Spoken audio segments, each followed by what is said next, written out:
Hujambo na karibu kwenye habari za Veushly TV. Mimi ni Violence Mbugoi na leo TikToker maarufu Beka Ruga amefunga ndoa rasmi. Sherehe hii imehudhuriwa na marafiki wa karibu, familia pamoja na baadhi ya watu maarufu kwenye mitandao ya kijamii.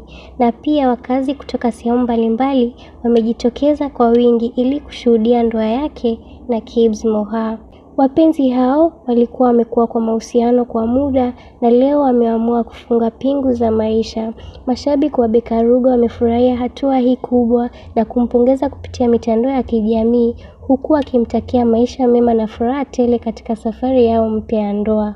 Kwa hakika, tukio hili limeleta msisimko mkubwa mtandaoni, huku mashabiki wake wakisubiri kuona video na picha za harusi hiyo. Tunamtakia kila la heri Beka Ruga na mpenzi wake katika safari yao mpya ya ndoa.